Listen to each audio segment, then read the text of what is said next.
ఈ ఒక్క కూర చేసుకుంటే మీరు పూరీ చేసుకోవచ్చు, చపాతీ చేసుకోవచ్చు, లేదా రోటీ చేసుకోవచ్చు. అదే మిక్స్డ్ వెజ్ సాగు లేదా సాగు. ఇవాళ నేను చూపించబోయే recipe friends. Hi friends, easy veg రెసిపీస్కి తిరిగి స్వాగతం. సాగు అనేది కర్ణాటక వంట. ఇది రకరకాలుగా చేసుకోవచ్చు. మిక్స్డ్ వెజ్ చేసుకోవచ్చు, లేదా ఒకటే కూర యూస్ చేసైనా చేసుకోవచ్చు. నేను ఇవాళ మిక్స్డ్ వెజ్ చూపిస్తున్నాను ఫ్రెండ్స్. దానికి నేను యూజ్ చేస్తున్న కూరలు ఏంటంటే బీన్స్.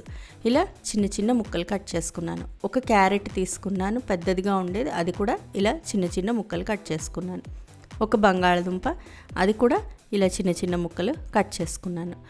1 టేబుల్ స్పూన్ మెజర్మెంట్ తోటి గ్రీన్ పీస్ తీసుకున్నాను.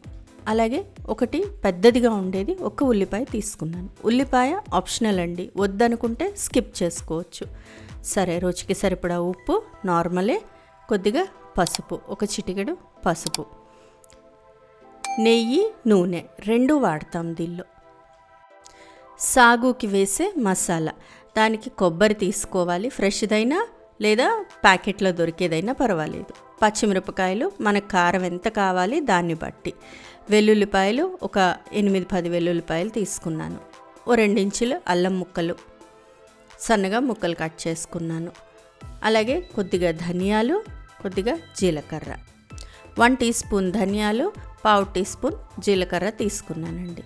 1 టేబుల్ స్పూన్ పుట్నాల పప్పు, అలాగే దాల్చిన చెక్క, లవంగము, యాలకులు.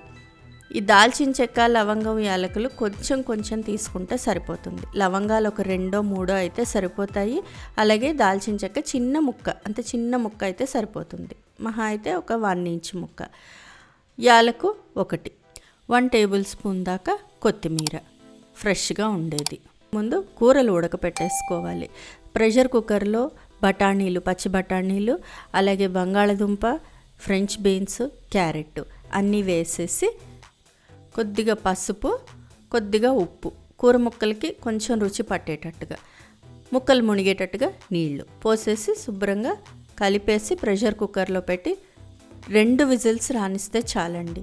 అంతకంటే ఎక్కువైతే కూరలు ముద్దలాగా ఉడికిపోతాయి, అప్పుడు బాగుండవు. ఇలా కూర షేప్ అవుట్ అయిపోకుండా ఉడకాలి. చూడండి, ఇలా ఉడికితే సరిపోతుంది.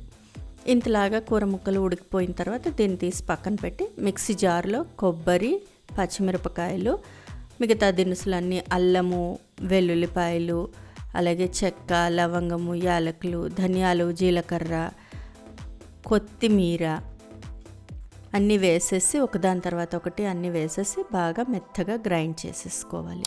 కొత్తిమీర 1 టేబుల్ స్పూన్ దాకా తీసుకున్నాను నేను. మెజర్ ఏం చేయక్కర్లేదు, కొంచెం దండిగా తీసుకుంటే సరిపోతుంది.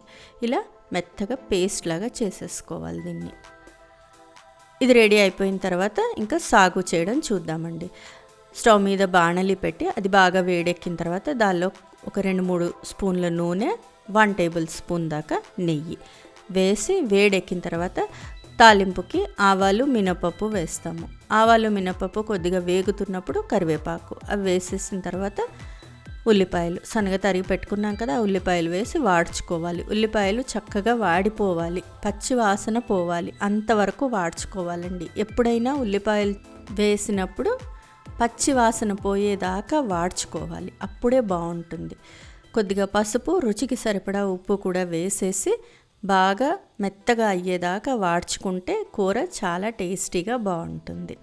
ఇలా ఉల్లిపాయలు వాడిపోయిన తర్వాత చూడండి మెత్తపడిపోయింది ముక్క. ఇప్పుడు దీనిలోకి ముందర ఉడకపెట్టి ఉంచుకున్నాం కదా కూర ముక్కలు, అవన్నీ కూడా వేసేసుకోవాలి. ఆ కూరలన్నీ వేసిన తర్వాత బాగా కలిపేసి కొంచెం నీళ్లు పోసి ఉడికించుకోవాలి. నీళ్లు పోసి కొద్దిగా ఉడికిస్తే కూర గ్రేవీ లాగా వచ్చి బాగుంటుంది. ఇలా కొద్దిగా నీళ్లు పోసి మూత పెట్టి ఉడికించుకోవాలి. ఇలా ఉడికిన తర్వాత ఒక 2 నిమిషాల పాటు దీన్ని ఇలా ఉడికిన తర్వాత మళ్ళీ ఒకసారి బాగా కలిపేసి గ్రైండ్ చేసి ఉంచుకున్నాం కదా కొబ్బరి, పచ్చిమిరపకాయల ముద్ద, ఆ ముద్ద తీసి దీనిలో వేసేసేయాలి. సాగు మసాలా అంటారు దీన్ని సింపుల్గా. ఇదే మసాలా రుబ్బుకొని మనం ఉట్టి బంగాళదుంప కూర అయినా చేసుకోవచ్చు, బంగాళదుంపలు, పచ్చి బఠానీలు వేసైనా చేసుకోవచ్చు, సొరకాయ వేసైనా చేసుకోవచ్చు. ఇంతే సింపుల్గా కూర రెడీ అయిపోతుంది. దీన్ని బాగా ఒకసారి కలిపేసి మళ్ళీ కొద్దిగా నీళ్లు వేసి ఒక 2 నిమిషాల పాటు ఉడికించుకోవాలి. సో అప్పుడు ఆ కొబ్బరి మసాలా అంతా కూడా కూరలన్నిటికీ పట్టుకొని బాగుంటుంది. ఈ కూర చపాతీలోకి బాగుంటుంది, రోటీలోకి బాగుంటుంది, అలాగే పూరీలోకి కూడా చాలా బాగుంటుందండి. దీనిలో మనం బీన్స్ వాడుతున్నాము, అలాగే క్యారెట్ వాడుతున్నాము, అలాగే పొటాటో వాడుతున్నాము, ఉల్లిపాయ వాడుతున్నాము. హెల్త్కి కూడా చాలా మంచిది మిక్స్డ్ వెజిటబుల్స్ అనేది. అంతేకాకుండా దీనిలో మనకి నచ్చితే కొమ్ము శనగలు లేకపోతే కాబూలీ చెన అలాంటివి కూడా వేసుకొని చేసుకోవచ్చండి. అవి కూడా చూపిస్తానండి త్వరలో. ఫ్రెండ్స్, ఈ రెసిపీ మీకు నచ్చినట్లయితే మీరు ట్రై చేయండి. మీ ఇంట్లో వాళ్ళకి టేస్ట్ చేసి చూపించండి. ఎలా వచ్చిందో నాకు కామెంట్ బాక్స్లో కామెంట్ చేయండి. ఫ్రెండ్స్, ఈ వీడియో మీకు నచ్చినట్లయితే ప్లీజ్ లైక్ చేయండి, షేర్ చేయండి. ఛానల్ సబ్స్క్రైబ్ చేసుకొని వాళ్ళు ఛానల్ సబ్స్క్రైబ్ చేసుకోండి. ఆ బెల్ ఐకాన్ క్లిక్ చేయడం మాత్రం మర్చిపోకండి. మరో మంచి రెసిపీతో మళ్ళీ మీ ముందుంటాను. అంతవరకు సెలవు మరి. బాయ్.